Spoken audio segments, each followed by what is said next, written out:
Welcome everyone. A very good evening to everyone who found your way here. And you know, I'm Dr. Biswas, and I'm a contrarian. So what I mean is I no longer accept ideas as truth just because most people believe them to be true. So I ask questions, I find answers, and again I ask those answers. Like I question those answers itself again. So that's who I am. I'm a scholar of science. I have spent my entire life fascinated by everything that is alive, from micro scales of uh, bacteria to ecosystems.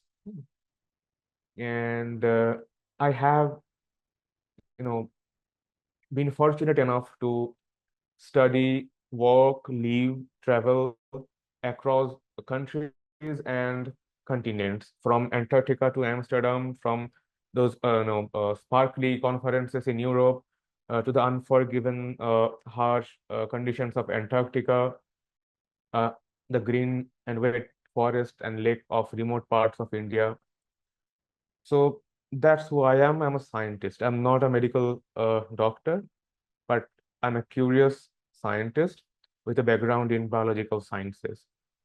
So my expertise is in research and development. So I have earned my doctoral degree in, PhD in biology from George August University of Göttingen in Germany. Then I earned my MBA from Deakin University, Australia, and my master's as well as bachelor's degree from Vishwabharati Shantiniketan in India. Professionally, I have made my journey from a scholar of biological sciences to the researcher of personalized medicine to industrial R&D, and whatever it is, at the end of the day, scholar, a student of everything that is alive. So as I said earlier, from the micro scale of bacteria in Antarctica to the macro scale of the nitrogen cycle, sulfur cycle in meteorite impact crater lakes in India. So, but that's not all who I am or who I was, but I was also a victim of what we call as the diseases of the civilization. So there is a long laundry list of what are those diseases of the civilization. But I was morbidly obese with 142 kilos. I had and a BMI of 52.2. Yeah, that high. I had high blood sugar, high blood pressure, hypertension. I had diabetes with HbA1c as 7.3%. I had severe constipation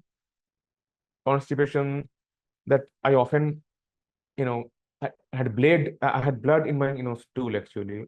I had insomnia. I couldn't fall asleep easily. Even if I do, I couldn't remain asleep long enough. And my mind also was not working properly. I could feel it like a brain fog. I had anxiety, I had depression, and I was in a really bad situation. And the most common of these diseases of civilization, obesity, obviously. But apart from that, there are even more sinister situations with heart diseases, Alzheimer's. All of those are becoming very, very common nowadays.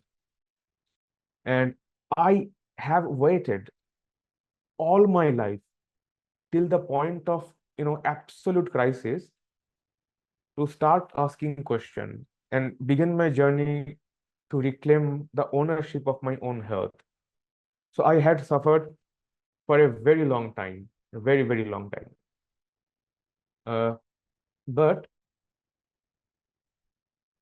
I had three situations that I can remember very clearly, and that actually pushed me to reduce my reliance or dependence on others to take care of my health, and made me be more curious, ask question, trying to figure out how things work and what I can do about it. So the first story, it's from 2007, 2008. It was AIMS in Delhi hospital. And at that time, I was going through a thorough medical checkup for the expedition in Antarctica. So at that time, I was standing half naked in a medical exam hall, and the doctor was telling me, I was not even 30. I think I was like 27 or something like that.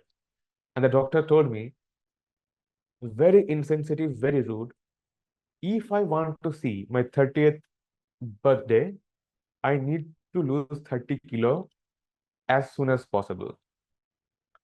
And actually, he said immediately, but he had no good advice on how to actually get it done. So at that time, I was like 97. So that's another story. And the next incident after that, so that was the first time I started asking questions, but I wasn't that, deliberate or focused in that journey. Then in 2016, I was on a flight back, home from Frankfurt to Delhi. That was the first time I had to ask for a seatbelt extension. And I felt so embarrassed in the beginning. And later, I was so afraid of my health and my life. So that day, I finally said that I can't give away the responsibility and ownership of my health to anybody other than myself, basically. So because you are the biggest stakeholder, when it comes to your health. So at that time, I started uh, my own research, digging into literature, covering a lot of different subjects coming from uh, human evolution, physiology, anthropology, forensic paleoanthropology, nutrition, a lot of different subjects. I try to make my own understanding of it, and I won't take any conclusion just because the author says so. So I will look into the actual table, the data points. I will go to the annexures. So I'm trying to make my own conclusion rather than relying only on the author, whatever he says, because sometimes studies are influenced by the funding sources. So in any case, so 2016, I started my investigation, but then came the final push. Insurance company declined my proposal for term insurance, my life insurance. So I wanted to secure the financial future of my family in case something happens to me. And the insurance company, they were not willing to sell me their policy. Can you imagine that? Like, it's always the other way. Like, somebody will trying to sell you some policies. In this case, I was trying to buy a policy. Forget about higher premium or anything. They won't even sell it to me. Now I do have a policy, and that's also not in very high premium. That's a different thing. So that was the last and final push that made me act on the insights that I had gathered between 2016 and that point. So that was a story about that seatbelt incident. So I posted in a social media, and I got, I received lots of questions and inquiries through WhatsApp, through Facebook Messenger and all. Uh, so that's one of the reason I'm doing this here today. So I understood that there is a huge difference between just, barely staying alive to actually living and thriving, because I have seen both. And I knew that I have to travel from point A to point B. And I also knew it's not going to be easy because I have tried that journey multiple times over using multiple different advice and tools and techniques. Nothing seems to work. But honestly, it goes much deeper than just weight loss. So obesity is just an indicator that something is wrong inside my body. In any case, So this is me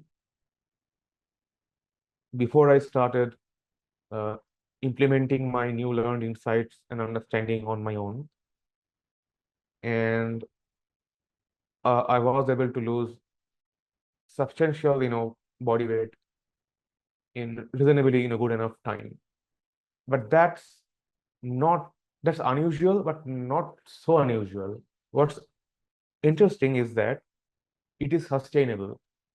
So it's not like you're going to gain weight again after you lose it. There are incidences that I will walk you through all those things. So, but this is what is possible. I mean, you can actually get better, you can get healthy, you don't have to suffer, at least not after today, only by choice.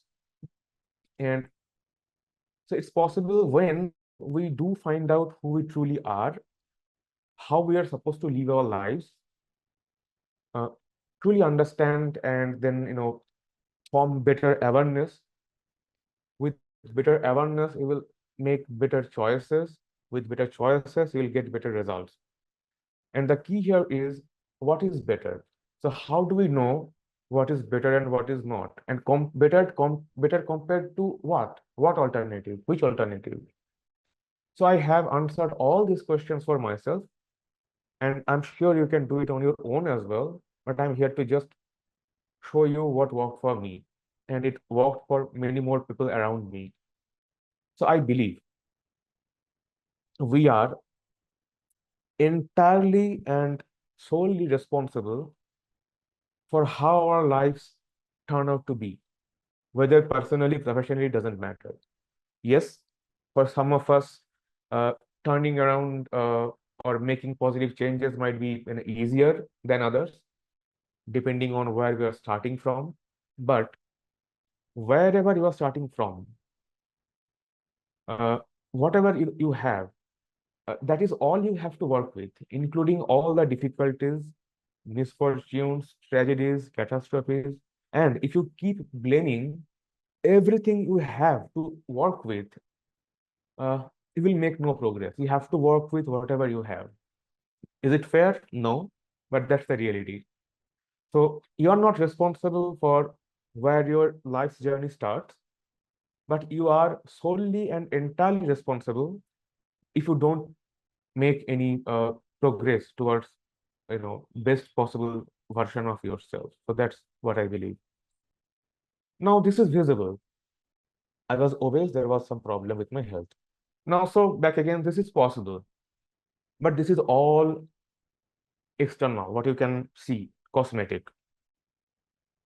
Good, but still better is actually to be able to see and measure how your body composition is changing. Your body weight came down, body fat came down, your visceral fat came down. Now, this is interesting. Visceral fat. Getting rid of body weight, not difficult. Getting rid of body fat, not that difficult either. Getting rid of visceral fat. So, even more impressive is increase in your protein content in your body. That's impressive. And far, far, far critical and important is actually being able to increase your muscle mass, skeletal muscle. And all this is happening while I'm losing weight. So I'm gaining muscle and losing weight. So that means I'm losing actually fat.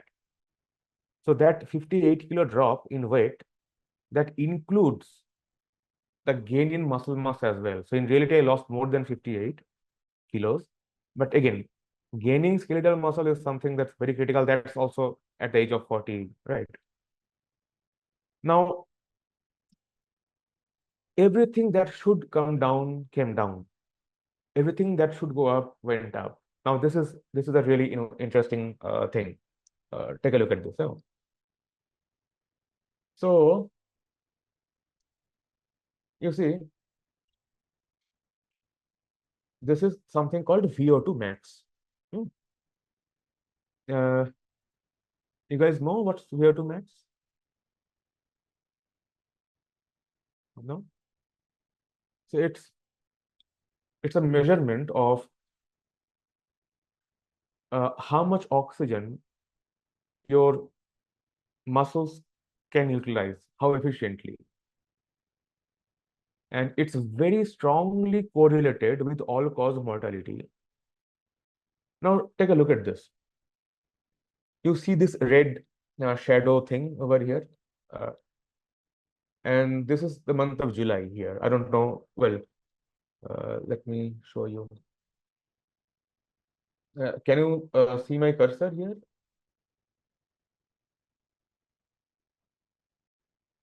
So this month of July.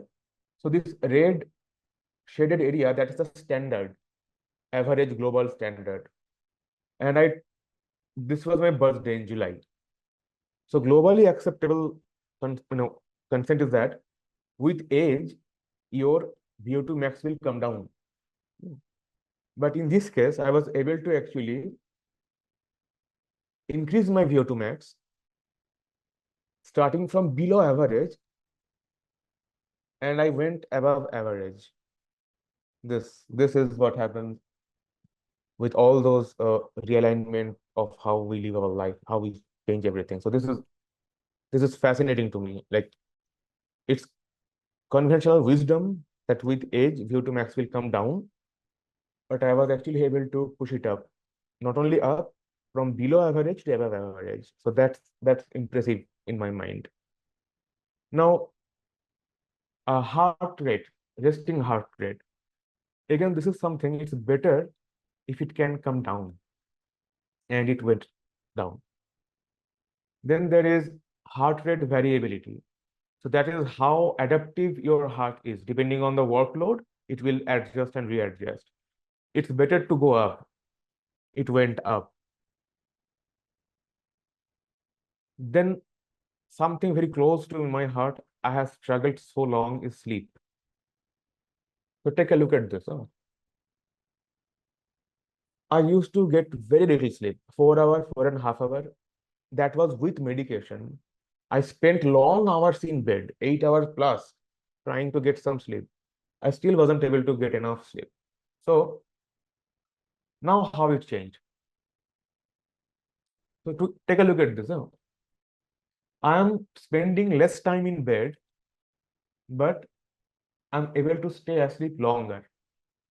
So that's a win in my book.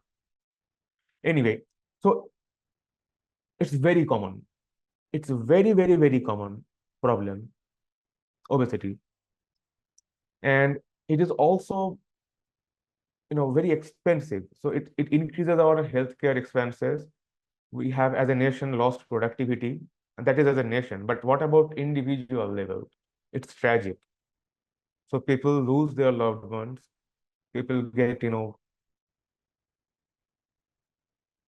complete burdened with complications of other diseases and obesity. So it's very tragic. And it's unfortunate that it's also very common. And we all know what are the complexities of obesity. So it's from high blood pressure, heart failure, stroke, diabetes, metabolic syndrome, sleep apnea, asthma, whatever. I mean, whatever you can name it, most likely it's linked to obesity. Like, gastroesophageal reflux, gallstone, fatty liver, osteoarthritis, risk of certain type of cancers, depression, anxiety, decreased quality of life. So all of this is somehow directly or indirectly related to obesity.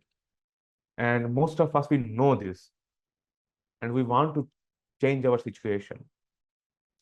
So what options we actually had? Which one would you choose? So we have options like some kind of, fad diet. You will lose your weight rapidly and fast and all those stuff. Okay.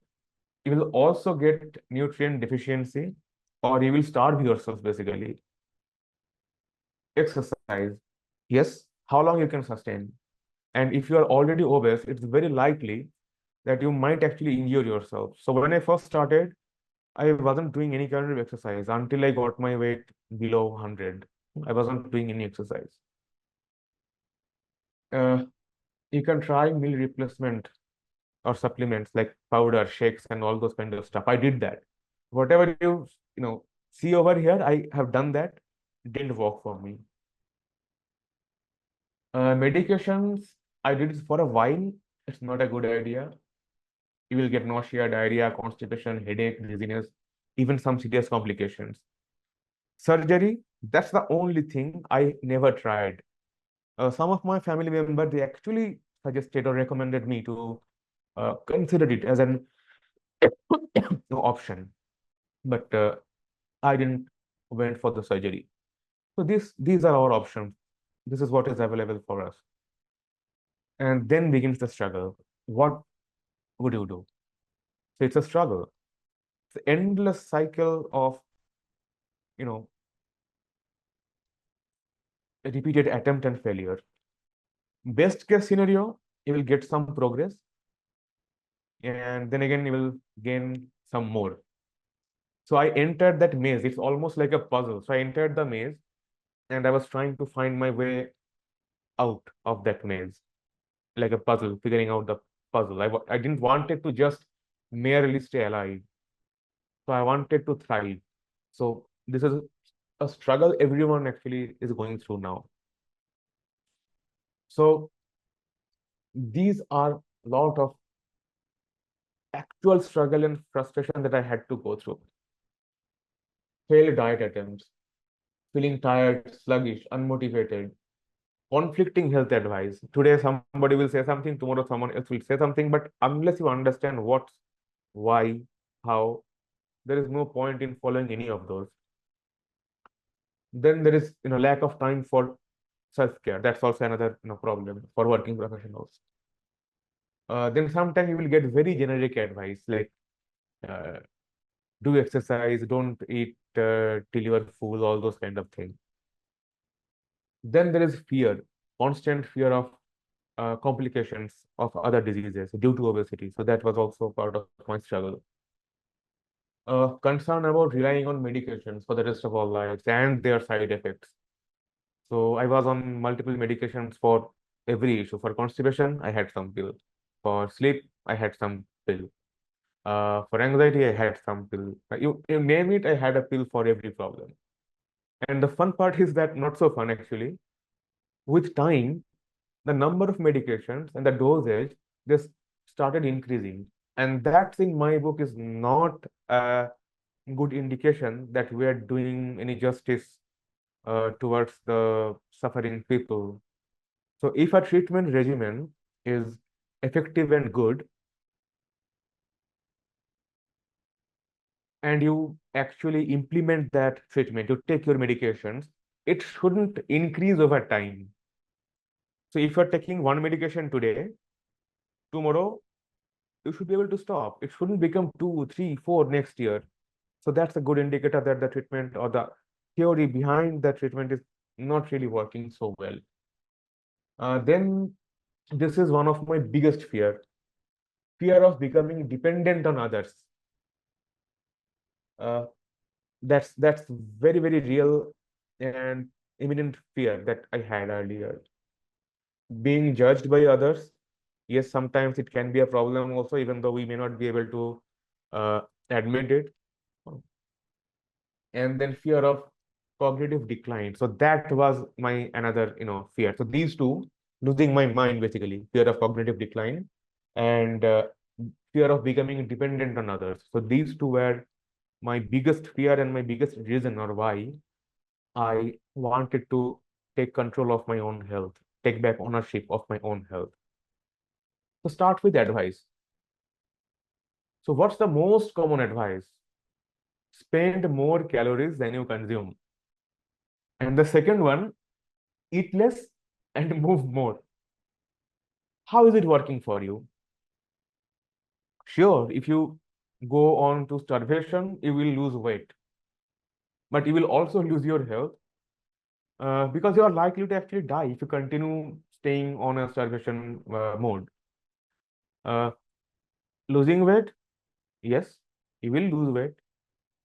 So will you if you just get poisoned by some arsenic or something. You will still lose weight, but losing weight itself doesn't mean becoming healthy.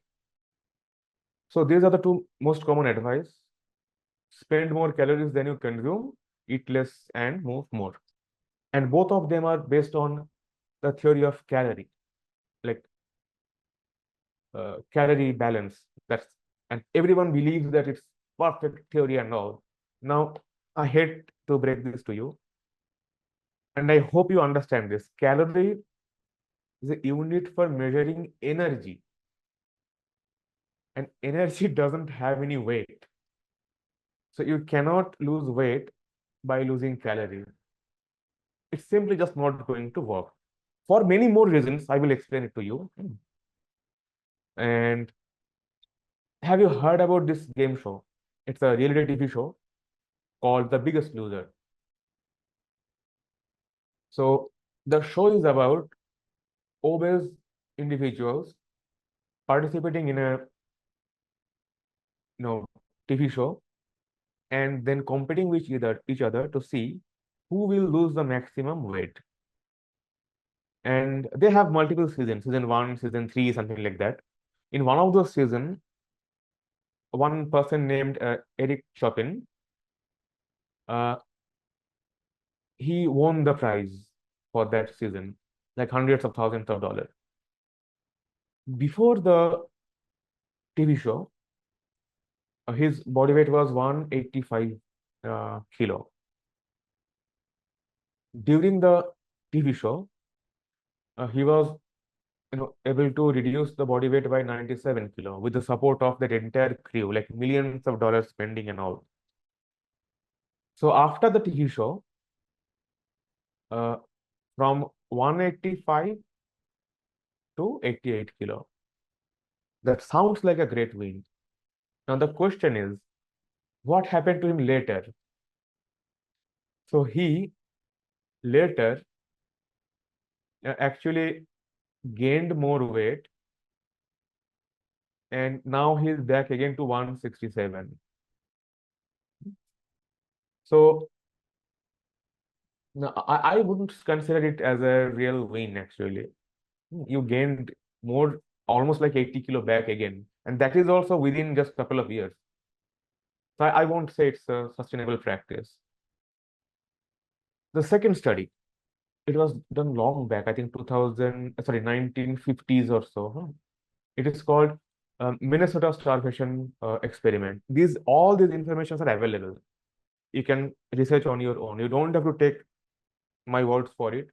You can do your own research, and you should do your own research. But yes, the study, what they did, so they chose couple of lean, healthy men, uh, and the study was done by Dr. Keyes in 1950s. And among those volunteers, they restricted their calorie intake by 50%. And they continued it for around 24 weeks. And after that, what they found, their basal metabolic rate actually dropped. So allow me to explain it in a little bit in a better way. So BMR, basal metabolic rate, uh, is something that your body does on its own when you are sleeping, when you are not doing anything at all, just because you are alive, your heartbeat, your breathing, your all other metabolic activities. That is called BMR. And that came down. So what it means, even if you are consuming less calorie, although that doesn't really make any sense, you can consume more calories, not a problem. Even if you're restricting your calories, your body is spending less calories. So your body will catch up. So your body will also start spending less. So you cannot have that energy deficit at all. And the saddest part is no one reads these literatures. So this is a, a page from Amazon. You can see only 5 rating. This is an excellent book that will literally open your mind actually. And again, mind is like a parachute. It only works when it is open. Otherwise, You will just straight fall through all the knowledge and information. You won't make any sense out of it. Your mind needs to be open. So the biggest loser, they regained all their weight, and the Minnesota starvation experiment, they also couldn't sustain it. So it didn't work for me that eat less, move more, or spend more calories than you consume. It didn't work for me. I don't know about you, but my best guess would be it won't work for you either. And I'm sure at least some of you already have tried this on your own. Okay? So when I say that I really understand your struggle, I mean it. I really understand it. I have been there myself. So why is this so common problem? So, all right. So coming back to the presentation, so why is this such a common problem? So here is what I think about it. The speed of evolution and the speed of technology is completely different. So speed of evolution, the evolution is the process through which we actually evolve and develop. It takes millennia, thousands of years. And the speed of technology, it's like just couple of years, decades. So technology, it advances too rapidly. And our biology and evolution, it's too slow. And no matter, we can argue that we have evolved, but truly we are not. We are still, biologically speaking, same as we were like 300,000 years ago, same. So here is a disconnect. And this is what I call the great gap. So we have a mismatch between our modern life and our ancient body.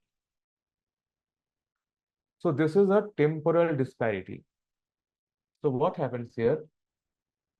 Our agricultural, industrial, and technological advancement, as I said, it's very rapid, fast.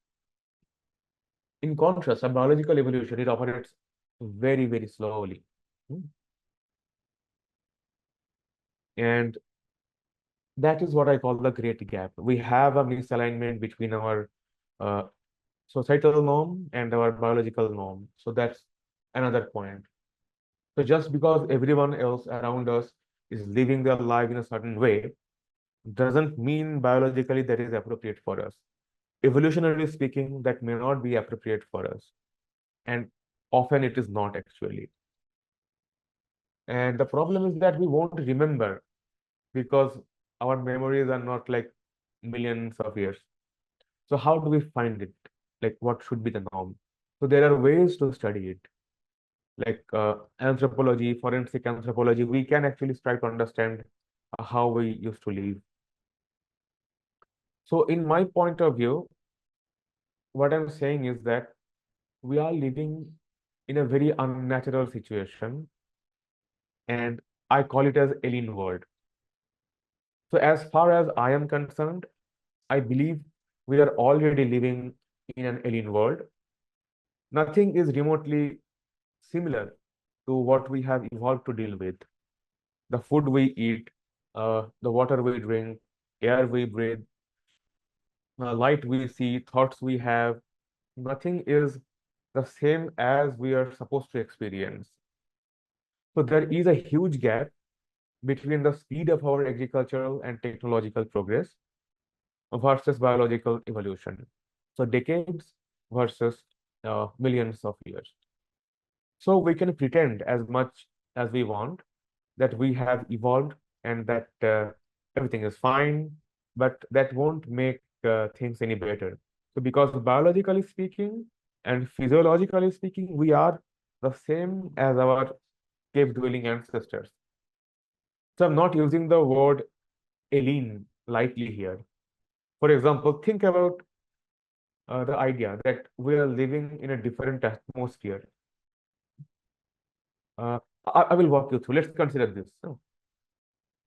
So again, like food we eat, water we drink, air we breathe, the warmth we feel, the light we see, the sounds we hear, the thoughts we have, everything. Everything is different.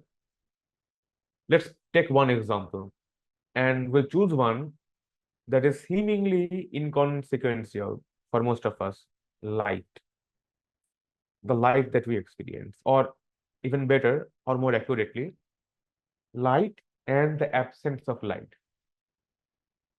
Let me showcase a seemingly harmless gap in this case. Think about this.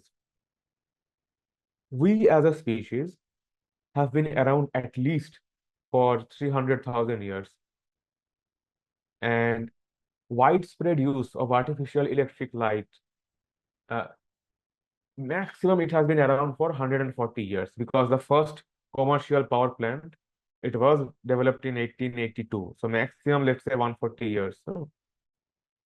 So our encounter with this artificial electric light, it's a very recent phenomenon. And we did not have any remote possibility of accommodating this extremely unnatural experience within the limit of our biological tolerance. This is such a brief time period. There is no question of any adaptation or evolution, nothing. 140 years is nothing. The only light after the sunset we had for the entire history of our species before 1882 at least, at night, either from the moon or from the fire. There was no other light sources.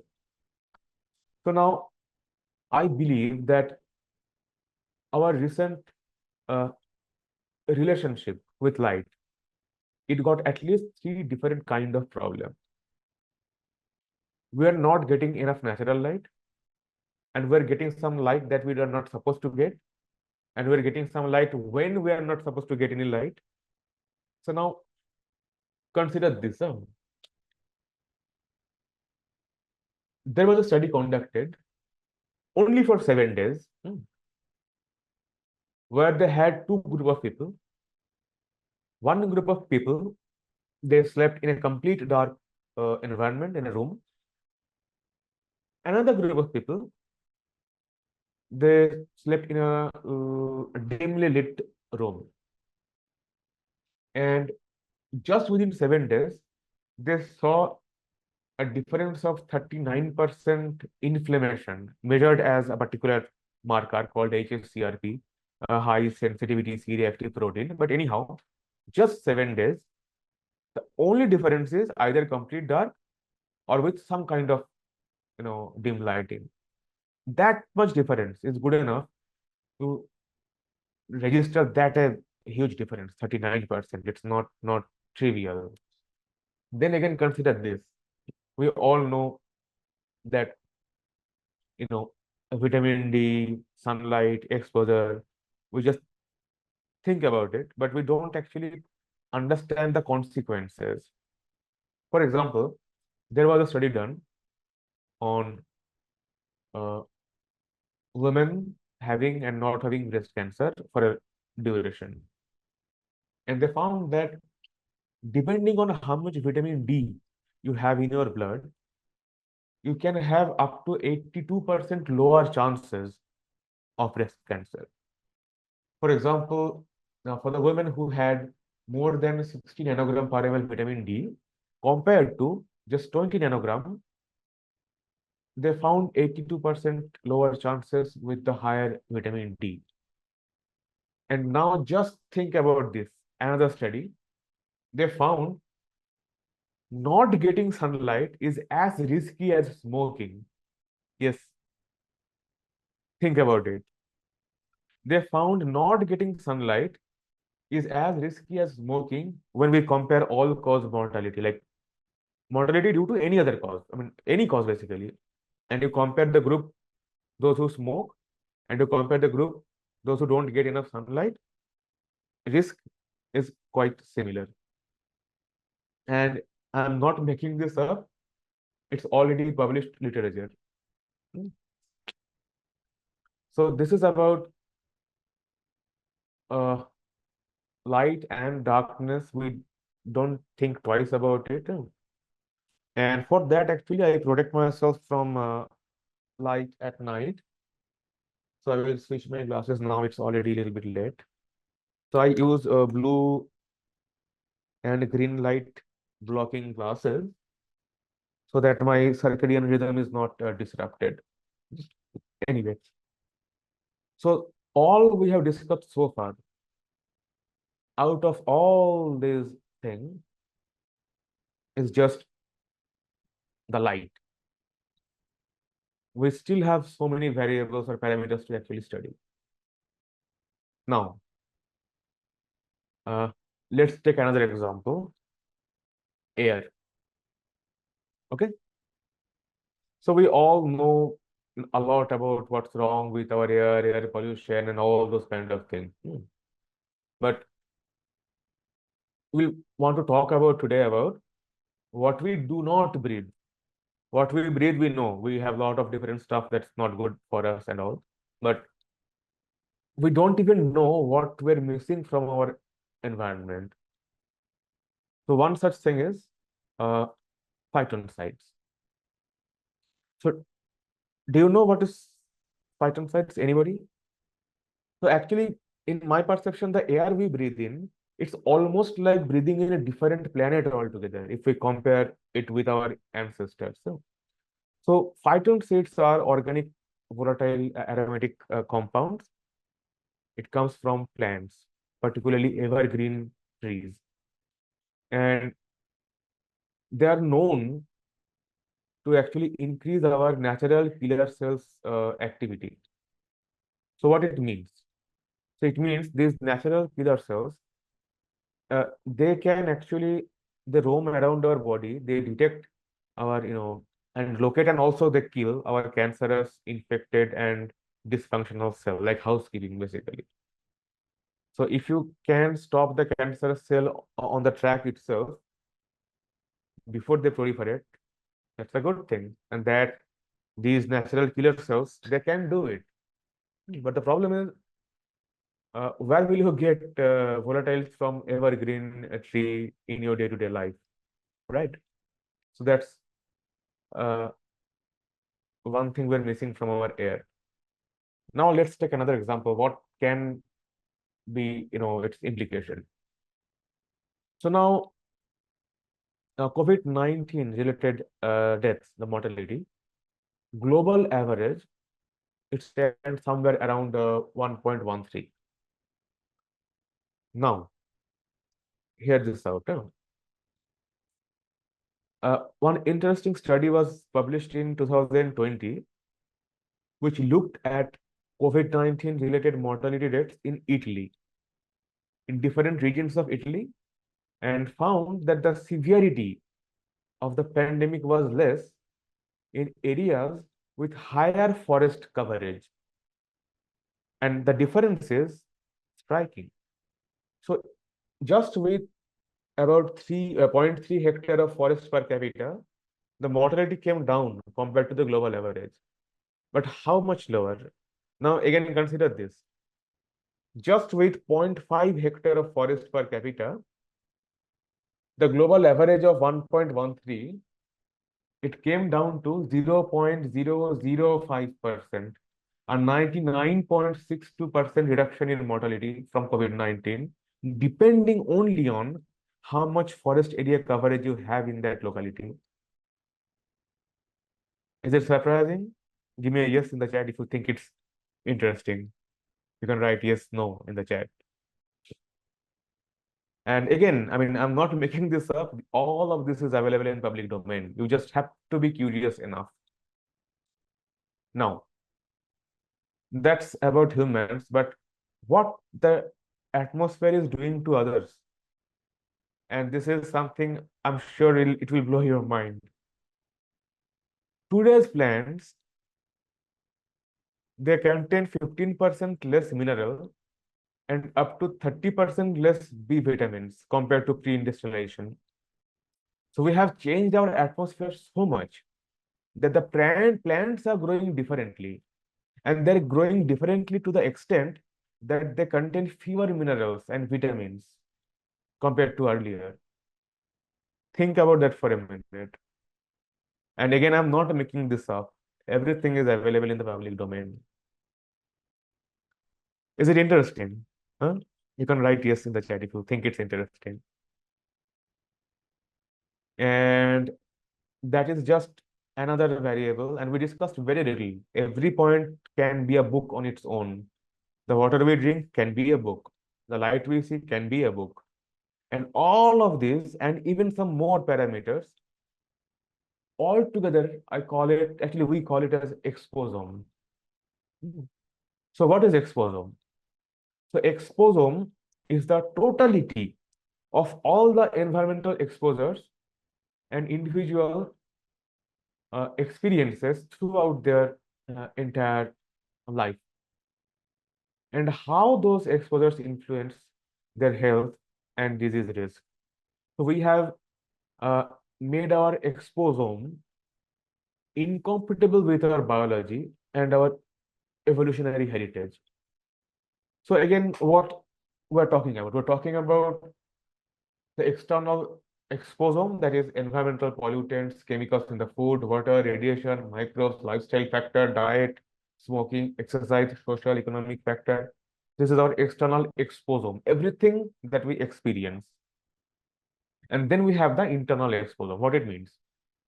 All the metabolic process inside our body, inflammation, oxidative stress, changes in our gut microbiome, all that is our internal exposome. And external and internal together, that's our total exposome. Now, along with that, consider the perspective of lifetime. So, not only what you are getting exposed to today, even whatever you had exposure at the time of conception also, or even before that, that will also have some impact. Then it's very complex. It's very individualized, because even if, let's say, it's a twin, still one brother will have entirely different exposome compared to the other, if we consider the entire uh, lifetime. So this exposome is how we are actually getting the effect of that great gap between our biology and our technology. And it can go beyond generation. For example, how many of you know about the Dutch famine study, I think, during Second World War? Actually, after Second World War. So what happened there? There was a famine and starvation. So during that time, what they found later, those fathers who have been, malnourished during that World War, when they had children, those children became actually obese compared to the father who hadn't experienced that malnourishment. Think about this. It can extend beyond generation. So all those people who suffered during that World War and was malnourished, those fathers, when they had their children, they became obese. Just because that biggest loser study. So BMR will come down. You will gain weight more easily. So starvation is actually not really going to help you in the long run. And again, you don't have to take my word for it. Everything what I say is published. So this is how we end up in our own evolutionary disadvantage. So this gap between our slow biology and fast technology is creating all these non-communicable chronic illnesses. And most visible through naked eye, obviously, is obesity. And it's only the surface. There are a lot more, sinister conditions that is brewing inside us. We don't even know about from just by looking at it. So unless we close the gap, unless we close this great gap, nothing will change. We will become more obese, more unhealthy as a population, as a whole nation, as a whole civilization. So nothing will change and nothing will get better. So now we end up in a evolutionary disadvantage situation. So what do we do about it? So we have to somehow figure out a way to turn this disadvantage into our advantage. Hmm. But we can turn this around using our scientific understanding of our evolutionary heritage. Just because everyone around us have been living in a particular way doesn't make it normal biologically. So we lack many essential components of our evolutionary appropriate living, and we don't know what we are missing because we have no memory of that past. And here I come with a thinking framework, a tool, and I call it the 3A framework. I will walk you through this.